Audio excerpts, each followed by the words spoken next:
Kalau pengubatan itu juga tidak memberi kesan, katakan, ataupun kurang kesan, ada cara yang kedua yang cukup unik saya rasa. Tapi selama pengalaman sama kita mengubati penyakit ini, alhamdulillah, Allah Subhanahu wa taala memberikan kesembuhan yang nyata. Kanak-kanak sakit pun jelas kita lihatkan dia sembuh, insya-Allah taala. Orang tua-tua sakit pun sembuh, gigi yang berlubang. Tapi kaedah kita gunakan tidak. Kita gunakan cara tradisi sedikit, tapi doa yang kita pakai Al-Quran.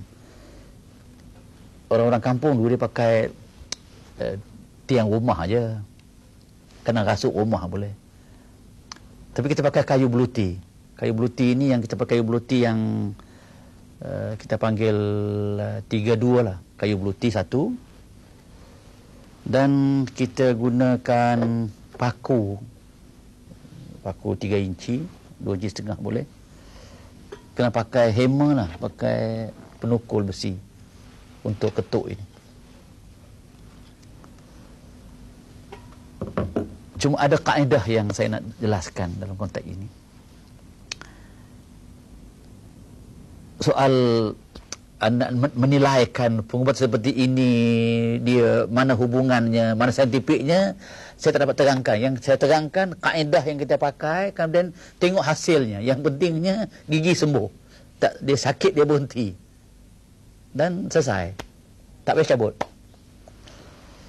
Pakai satu kayu paku, pakai kayu, maksudnya panjang ni, penuh dengan paku. Pertama kena tahu dahulu si sakit itu nama apa dan sakitnya gigi mana.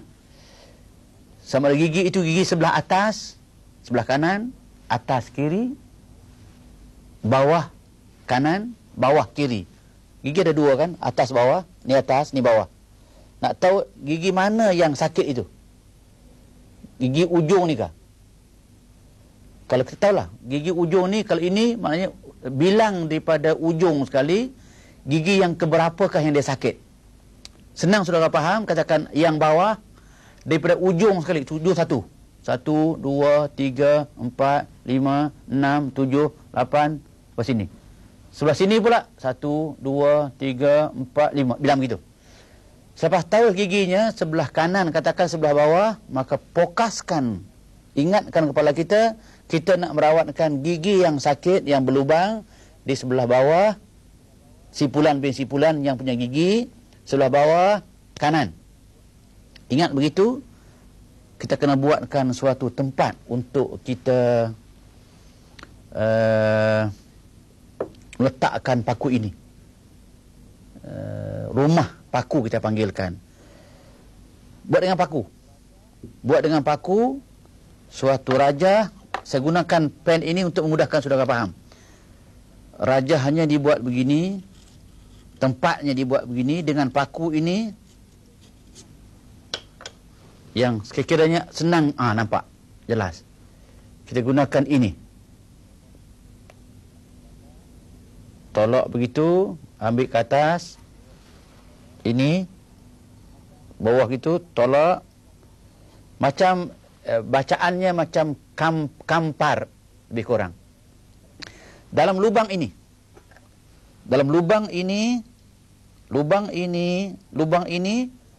tempat yang kita akan letakkan kepala paku ini. Faham ya? So dalam lubang ini, 3 lubang ini, tempat yang kita akan letakkan paku. So tulisan ini kita pakai paku yang tak akan nampak dalam gambar TV macam ni, tak nampak video, tak nampak. Cuma saya sengaja gunakan ini dengan gunakan marker untuk memudahkan nampak. Kalau nak besarkan lagi supaya anda nampak sahaja, senanglah. Kita buat gitu. Yang pentingnya ini tak paku. Ini kemudian. Okey. Lepas kita buat demikian, gunakan paku ini dengan mertul ini. Kita letakkan paku ini di tempat tadi, lubang yang pertama. Kita gunakan lubang yang pertama tadi. Pegang begitu, tengah-tengah lubang yang pertama, dengan menumpukan perhatian kita, ingatan kita, yang kita letak itu bukannya dalam lubang kayu ini, tapi meletakkan gigi itu dalam gigi nombor 1 yang sipulan bin sipulan sakit sebelah bawah-bawah. Okey, itu ingat dalam hati. Pegang hammer, pegang ini, maka bacalah ayat ini. Yang pertama baca Al-Fatihah sampai habis. Yang kedua baca Qul huwallahu ahad 7 kali. Yang ketiga baca Qul a'udzu birabbil falaq sampai habis 7 kali. Yang keempat baca Qul a'udzu birabbin nas sampai habis 7 kali. Habis baca semuanya, pegang hammer ini, maka pakulah paku tadi sehingga masuk dengan meletakkan suatu keyakinan kita sedang mengetuk penyakit virus yang sedang makan gigi sipulan-sipulan. Kita pukul dia sampai masuk ke separuh. Masuk separuh. Satu pun sudah cukup dah. Kalau nak menguatkan lagi, pakai paku yang kedua, masuk lubang yang kedua. Kalau nak perhabiskan lagi sekaligus, pakai paku yang ketiga, masuk ke tempat yang ketiga. Dengan paku demikian, selesai paku itu, kita akan dapat lihat sendiri dengan mata kita. Penyakit itu pada kebiasaannya akan mula berangsur sembuh. Jika tidak immediately sembuh, kita pakai air semula. Dan doa yang kita baca sama. Fatihah sekali, Qul huwallah sampai habis sekali. Maaf saya, Qul huwallah sampai habis 7 kali. Maaf saya, 7 kali. Qul a'udzu birabbil falaq sampai habis 7 kali. Qul a'udzu birabbin nas sampai habis 7 kali. Tiup, bagi dia minum dan basuh muka.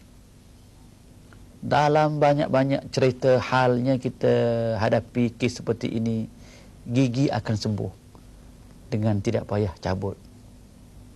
Lepas sembuh nak cabut, bantailah, pergi cabutlah. Kalau tak mau cabut pun tidak mengapa. Itu kaedah rawatan penyakit gigi. Yang saya simpulkan ada 2 kaedah yang besar.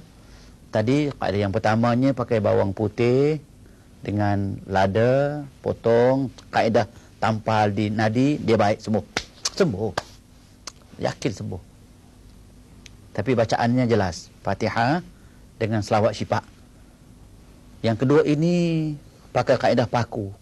Dengan bertul, dengan hammer, pengetuk, pakai raja, letakkan paku dalam lubang tadi. Nampak ya?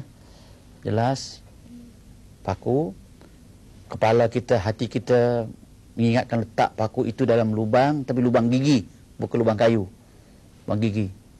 Kemudian bacalah Fatihah sampai habis sekali. Qul huwallah sampai habis 7 kali. Qul falaq habis 7 kali. Qul a'udzu binnas sampai habis 7 kali. Ketuklah pakai hammer, ketuklah ini sampai masuk suku. Dengan anggapan, dengan ingatan kita ketuk kepala penyakit yang sedang makan gigi sipulan-sipulan. Habis. Dengan demikian maka habislah penyakit gigi. Tapi kaedah ini yang saya belajar, yang saya beramal selama ini. Kalau sudah gunakan kaedah ini untuk ubati isteri ke anak ke kawan dan sebagainya, dia sembuh insya-Allah taala. Yakin sembuh. Kalau sembuh, orang yang sembuh itu dia kalau ikut cara kaedah kita ubatnya, dia kena buat putus ubat. Putus ubat satu cara tradisi kita, iaitu orang yang sembuh penyakitnya itu, dia ambil garam sikit saja. 1 buku garam pun boleh lah. Ataupun beli garam 10 sen boleh. Pergi kepada orang yang ubatnya, kata beritahu kepadanya, gigi saya sudah sembuh, saya nak putus ubat. Dah. Itu dia. Syarat saja, syarat. Dan garam itu hendaklah kita makan cicak sedikit saja. Alhamdulillah. Dan dia juga ambil sedikit garam, cicap sikit. Alhamdulillah.